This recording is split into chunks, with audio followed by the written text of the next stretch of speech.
Naam, hujambo na karibu mpenzi mtazamaji katika Mwale wa Kirk jioni ya leo. Jina langu ni Francis Ngala. Mtangazaji mwenza wa lugha ya ishara ni Simon Karodha.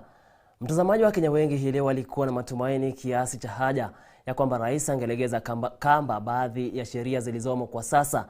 Lakini kulingana na rais katika hotuba yake hii leo, hatua hii itazidisha visa vya maambukizi ambavyo kwa sasa vimefikia 2600 baada ya visa 126 kunakiliwa hii leo katika muda wa saa 24 zilizopita, na wagonjwa wengine 4 kupoteza maisha yao kutokana na ugonjwa huo, ikifikisha idadi ya waliofariki 83. Vile rais amesema safari zote za ndege zitasalia kusitishwa baada ya mazungumzo na mashauriano na wataalamu mbalimbali. And it must be admitted that opinion was divided on how we are to advance against this virus. Some, myself included, wanted us to open up now. That was and is still my desire. I know we all want to open up at the earliest opportunity and get our economy going.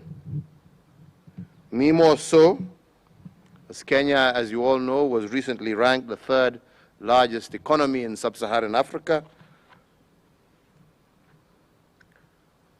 But others held a contrary position, and they were borrowing from history, scientific modeling, and also current experiences the world over to argue against mass reopening at this stage. Therefore, with these two viewpoints on the table, we must accept that we're not dealing with a right and a wrong opinion. We are caught in between two rights. That due to the evolving nature of the disease globally, international travel restrictions are hereby extended. In the meantime, the Ministry of Transport is directed within 7 days from the date hereof to engage all key stakeholders and develop protocols and guide resumption of local air travel. Na wakazi wa kaunti ya Kilifi na Kwale na mitaa ya Eastleigh na Old Town kaunti ya Mombasa wana kila sababu ya kutabasamu baada ya Rais Uhuru Kenyatta kuondoa marufuku ya usafiri wa kuingia na kutoka katika mitaa hiyo kuanzia hapo kesho. Aidha, muda wa amri ya kutotoka nje usiku umebadilishwa ambapo utakuwa ukianza saa 3 usiku hadi saa 10 alfajiri. Hata hivyo, amri ya kutoingia na kutotoka miongoni mwa kaunti ya Nairobi, Mombasa na Mandera umeongezwa kwa siku 30. And fully cognizant of the irreducible minimum given by our experts, and in keeping with the advice of the National Security Council, I today hereby direct an order as follows. That the cessation of movement into and out of Eastleigh area of Nairobi and the specific limitations in force with respect to the Old Town area of Mombasa that is currently in force shall lapse at 4 a.m. on the 7th of June 2020. That in view of the successful containment of the disease in the counties of Kilifi and Kwale, the cessation of movement into and out of the two counties that is currently in force shall also lapse at 4 a.m. on the 7th of June 2020. That the nationwide dusk to dawn curfew, currently in force until today, the 6th of June 2020, is extended for a further 30 days However, the commencement time for the same shall be varied from 7 p.m. to 9 p.m., with the end time for the same being varied from 5 a.m. to 4 a.m. Therefore, effective 7th June 2020, the nationwide dusk to dawn curfew will run from 9 p.m. in the evening to 4 o'clock or 4 a.m. in the morning. This variation should enable Kenyans to have a full workday schedule. Na shule zinatarajiwa kufunguliwa mwezi wa 9 kufuatia mwelekezo wa rais, ambapo ameamuru Wizara ya Afya na kamati inayoshughulika na kupambana na janga la corona kuchanganua njia mbadala za kuhakikisha wanafunzi hawatahatarishwa wakati wa kufunguliwa kwa shule. Wakati huo rais ameelekeza Wizara ya Elimu kuzindua kalenda mpya ya masomo mwezi mmoja kabla ya ufunguzi huo. Hatua hii itawapa wanafunzi muda wa kutosha wa kufahamu njia za kujikinga na maambukizi ya virusi vya corona. Kadhalika, rais amesema marufuku ya mikutano yoyote ya kisiasa itasalia kwa siku 30, huku mazungumzo iwapo makanisa na maeneo mengine ya kuabudu yakitarajiwa kuanza na pande zote husika. That following stakeholders consultations in the education sector, the Ministry of Education, jointly with the Ministry of Health, issue and publicize guidelines on a gradual and progressive return to normalcy in the education sector by the 3rd term, that is, from the 1st of September 2020. Further, that the Ministry of Education shall announce the new school calendar by the middle of August. As you are aware, on Madaraka Day, I did direct that the Ministry of Interior, the Ministry of Health, hold consultations with interfaith and religious organizations.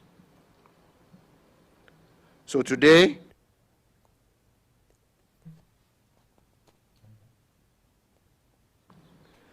that following stakeholders consultations in the education sector, the Ministry of Education. Vile rais katika hotuba yake amesema kaunti nyingi humu nchini hazijajitayarisha vilivyo kupambana na janga la corona. Kulingana na rais, kaunti ya Siaya ina vitanda 10 vya kulaza wagonjwa wa COVID-19 na ile ya Busia ambayo iko na uwezo wa kulaza wagonjwa 34 ikiripotiwa kujaa siku 2 zilizopita.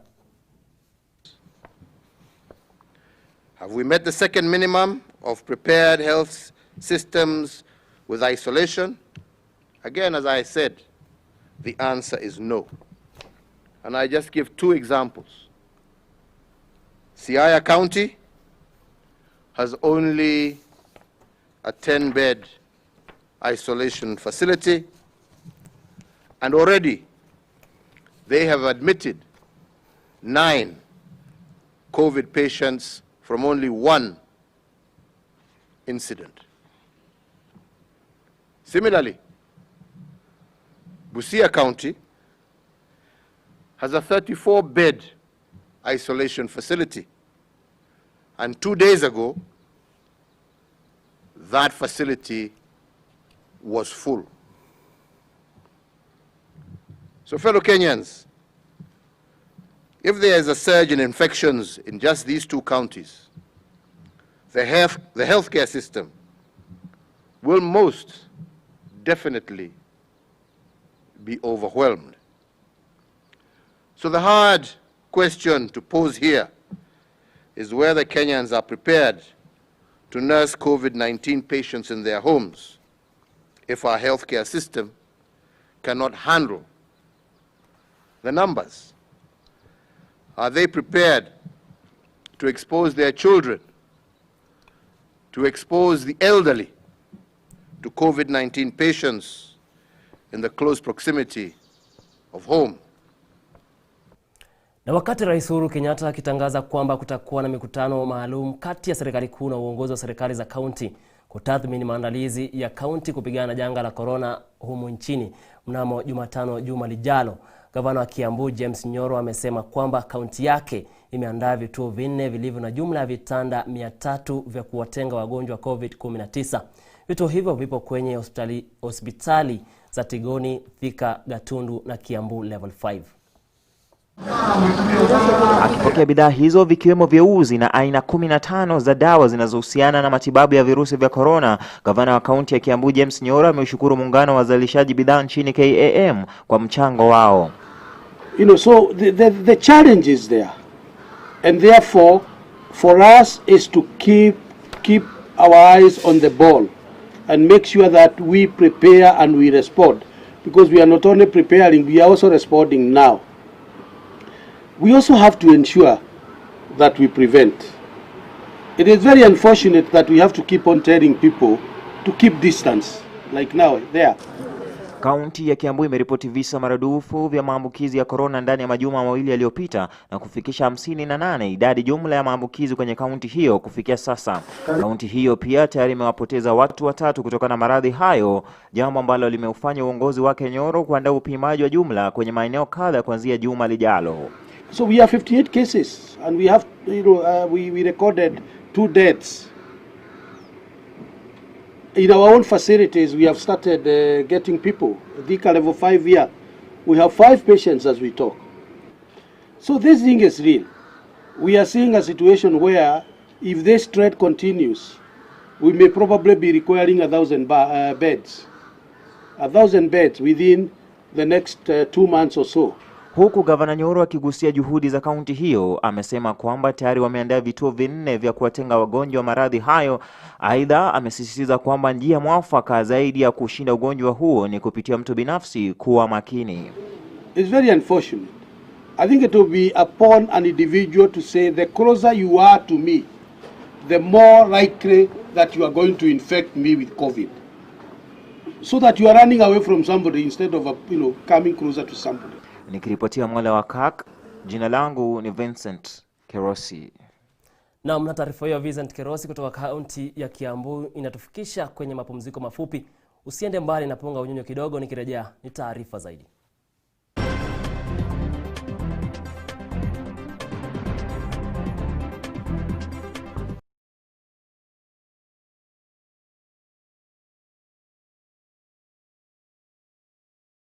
Are you looking to grow a business?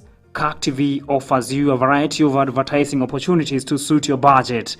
Advertise with us today and reach your potential customers countrywide. For more information, email us on sales@kirktv.org or call 0794 588 054.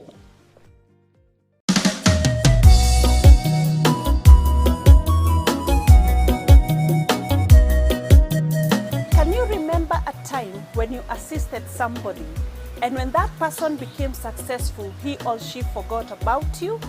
How did you feel? Did you feel disappointed, let down, or even taken advantage of? In this year's Guild Week, starting from 1st to 7th June, the theme is Forget Not the Lord Your God, drawn from Deuteronomy chapter 8, verse 11. And the Lord is challenging us to look back and see where we have come from, and in humility be grateful for what He has done for us, lest we claim that whatever we have achieved, it is by our own efforts. In celebrating this theme, there will be morning devotions live on Kirk TV starting from 7 to 8 a.m. and talk shows the same week starting from 8 to 9 p.m. discussing different topics like family, mentorship, and others.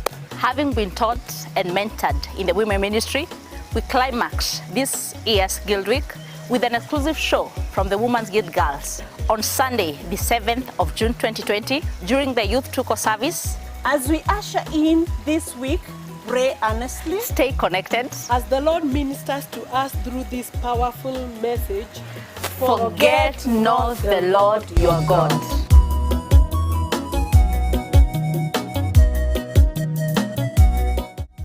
Ukiona, sema. Ukisikia, sema. Ukishuku, sema. Ripoti tatizo lolote la usalama kupitia SMS 988. Namba yako haitaonekana. Ujumbe huu hautakugharimu chochote. Weka akaunti yako na mtaa ambapo uhalifu unatendeka. Mulika uhalifu. Ujumbe huu umeletwa kwako na Wizara ya Mambo ya Ndani na Uratibu wa Serikali ya Kitaifa.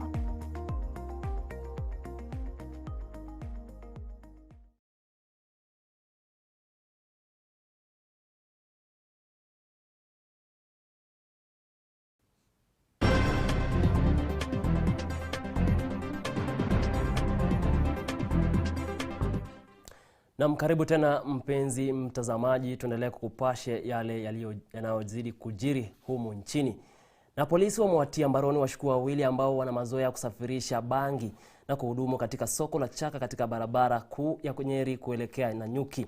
Wakazi wa eneo hilo kushirikiana na maafisa wa polisi waliwafumania washukiwa hao katika makao yao. Aida Monzasi anatuarifu zaidi. Ukiona msinyamase. Maafisa wa polisi katika kaunti ndogo ya Kieni Mashariki, kaunti ya Nyeri, wamewatia mbaroni washukiwa wa kusafirisha bangi ambao wamekuwa wakikwepa polisi kwa muda sasa. Washukiwa hao ambao wanasemekana kuhitimu hivi karibuni walipatikana wakipakia bangi yenye thamani ya mamilioni ya pesa. OCPD wa Kieni Mashariki Bwana Wilberforce Sichirani amedhibitisha haya na kusema kwamba vijana hao wamekuwa tishio kubwa kwa wenyeji wa Nyeri. Tulifuata utafiti tukisaidiana na wananchi na kufika hapa tukapata mahali wanaishi. Tumepata bangi ambayo imewekwa katika vifurushi na tumepata vifurushi kama 6, dhamana ya shilingi milioni 1 street value. Wawili hao kwa jina Mbuthi ya Maina na Morris Maina wamekuwa wakisafirisha bangi kutoka Nyeri hadi Chuka, Karatina, Nairobi na Nanyuki kwa kuzificha katika magunia ya ndizi. Maajabu ni kwamba haungejua kama wamebeba bangi kwa sababu hizo vifurushi vimewekwa ndani ya kunia. Na hiyo kunia imewekwa round, imewekwa ndizi, imeweka viazi. So haingekuwa rahisi mtu kutambua kwamba kuna mihadarati hapo ndani. Lakini tumefaulu na sheria itachukua hatua kali kwa wao. Hata kuna gari ambalo liko hapa nyuma yangu.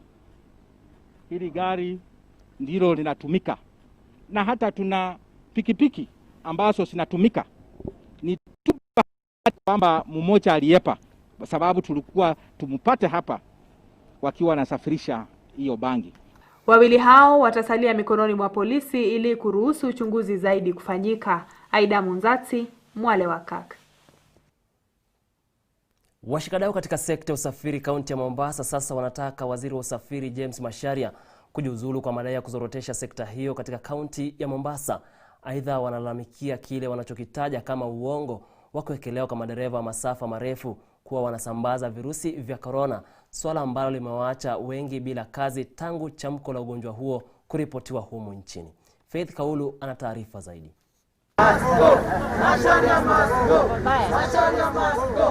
Ni mkarara uliojaza anga jijini Mombasa wakimtaka waziri wa usafiri James Macharia kujiuzulu. Sisi kama wanavuguvugu na wafanyaji biashara wa pwani tuna demand na tunataka bwana Macharia ajiuzulu haraka iwezekanavyo. Na kama hatajiuzulu, rais achukue hatua iwezekanavyo kumuondoa kazi bwana Macharia kwa kutosema ukweli, kwa kutotii kiapo alichokiapa kama waziri wa transport. Ni madai yanayotokana na kile wanachokiita uongo na kuonewa kwa madereva malori. Wafanyabiashara wengi jijini Mombasa wakidai kwamba sekta ya usafiri imeathirika pakubwa kutokana na mikakati iliyowekwa, huku wakizidi kupata vitisho vya kusitisha usafiri kutoka Mombasa hadi Malaba, swala litakaloathiri uchumi katika kaunti hiyo pakubwa. We are aware that there is a motion in parliament that is seeking to impeach the cabinet secretary. We are asking all our leaders, those who support the economy of this region, those who support the economy of our country. To support that motion, we are registering our discomfort to Mr. Macharia. We don't need him. He has made coastal and the Mombasa residents to lose jobs. So what we are asking, we shall initiate, and already the progress of removing, of impeaching Mr. Macharia. So the House standing orders and the relevant notices that have been issued to the House, we believe that everything would be okay, and the members of Parliament will definitely vote against Mr. Macharia. So that is impeached because he is not performing the ministry. His ministry has really led to a lot of suffocation to the residents of Mombasa. So we don't need him. We are saying Mr. Macharia must go. Wafanyabiashara wengi wamesema kwamba Waziri Macharia anasababisha unyanyapaa kwa madereva malori kwa madai kwamba wanasambaza virusi vya corona, swala ambalo limesababisha wengi kupoteza ajira. Faith Kaulu, Runinga ya Kirk. Wakazi wa eneo la Suguroi, Dhome, Mutara na Matigare eneo bunge la Laikipia Magharibi wanalalama kwa ukosefu wa maji katika maeneo hayo. Wakazi hao wanasema hapo mbeleni walitegemea maji na chakula kutoka kwa shamba la Mutara la shirika la kilimo na maendeleo ADC, lakini huduma hizo zilisitishwa baada ya shamba hilo kutwaliwa na uongozi mpya. Hamaki ya wakazi hawa kutoka maeneo ya Suguroi, Dhome, Mutara na Matigare eneo bunge la Laikipia Magharibi ilishuhudiwa hii leo. Wakazi hawa ambao walijawa na ghadhabu wanadai ekari 2000 ya shamba la Mutara la shirika la kilimo na maendeleo ADC ambalo liwasaidia kwa chakula na usambazaji wa maji limetwaliwa na kampuni ya kibinafsi ambayo inawanyima huduma hizo muhimu. Tumeoa hii wakina mama hapa yote. Tumesalia hapa. Sisi hakuna mahali nyingine tulienda, ni hapa tu ADC. Na sisi tunafakana ADC mbeleni anaangalia sisi kama serikali. Saa hii tunaangalia sisi kama sio watu. ADC ni ranch ya serikali, na kama mnavyojua imekuwa ikisaidia sana hasa hawa watu ambao wanalisha mifugo yao hapa. Na kwa sasa kwa sababu ya viongozi wengine wakuu wa serikali wameweza kunyakua ardhi hiyo. Na hiyo ardhi ni ya umma, ni ya serikali. Waandamanaji hao waliojawa na hasira sasa wanataka serikali ya kitaifa kuingilia kati kutatua mzozo huo, kwani huenda ukaathiri mifugo wao zaidi. Kwa hivyo tunawasihi bwana, tunaomba Mheshimiwa Rais aingilie swala hii na Mheshimiwa Gavana pia, kwa sababu tuna imani na Gavana ambao yuko saa hii. Tafadhali aingilie mambo hii kwa sababu sisi ni wananchi wake. Hakuna mahali tutapeleka tena mali kwenda kurundikana mali kingine kama ni Mount Kenya, kwa sababu wale wafugaji pia Mount Kenya wako na mali yao na ni kaunti yao. Na familia moja iliyo na makao yake kule Dubai imeanzisha mradi wa kuzifadhili familia zilizoathiriwa zaidi na janga la corona kwenye kaunti ya Kilifi. Wawili hao kupitia wakfu wa Rach Family Trust watazifadhili familia 45 kutoka Mtwapa kwa kuwapa chakula kila mwezi. Miongoni mwa watakaofaidi ni pamoja na mwanamke anayeugua kiharusi na mvuvi mmoja aliyefiwa na mkewe na kuachiwa jukumu la kuwalea wanao 8.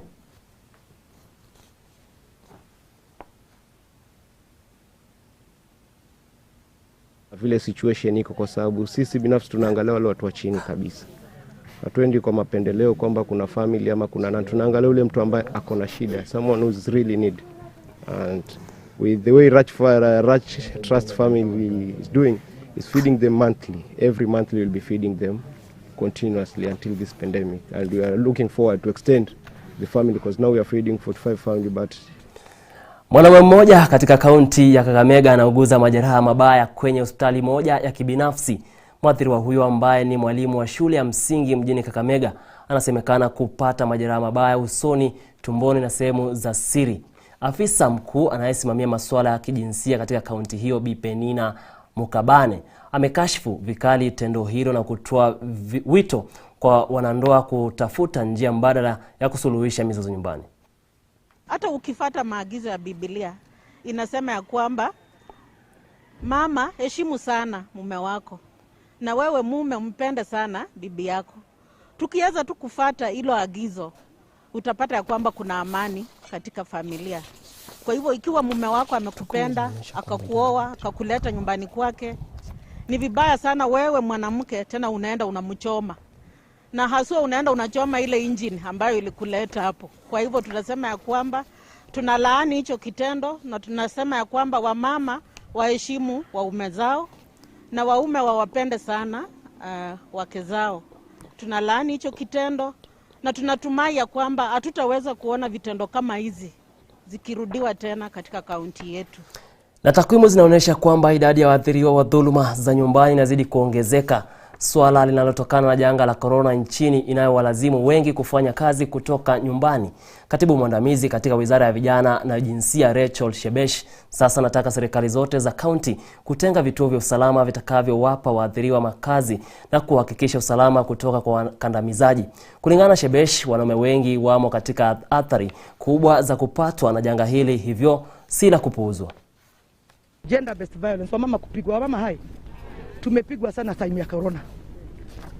Wazee ambao walikuwa wanakuja jioni, na wazee mko hapa mnapata ugali na nyama kwa meza, saa hii asubuhi mpaka jioni uko kwa nyumba, bibi asubuhi mpaka jioni kwa nyumba, watoto wametoka shule wote kwa nyumba. Hakuna mtu hana stress. Hata sisi wamama tuko na stress. So tunaomba wazee wale wanapiga mabibi zao saa hii kushinda any other time, na nyinyi mabibi mnapiga mabwana zenyu, kwa sababu kuna wale wanapiga pia mabwana yenu. This time of COVID hatutakubali turudishe mambo ya gender based violence. Pia katika hii COVID, kwa sababu ya vile tunakaa kwa manyumba na watu wana kitu ya kufanya na watu wako na stress, pia wasichana wetu wanapitia kubakwa.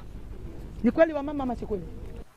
So mimi nimekuja kuongea na county commissioner na county governor watupatie center ya wamama ambao wamepata shida kuenda kuhudumiwa na mahali wanaweza kaa, because wakikaa nyumbani moja ataua mwingine, na most of the time ni mwanaume anaua bibi na watoto na anajiua.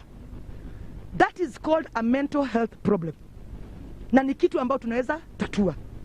So Wakenya lazima tujue kukaa pamoja kama familia. Corona imetukumbusha kwamba lazima ujue familia yako.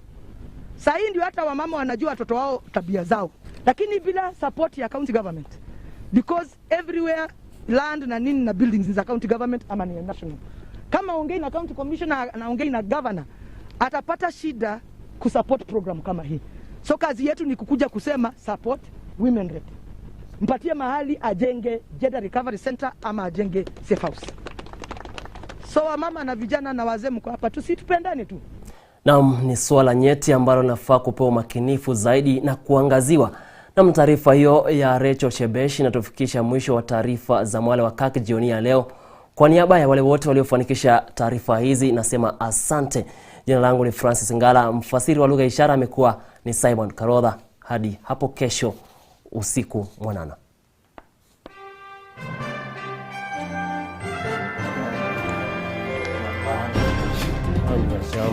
Sasa shida ni hao.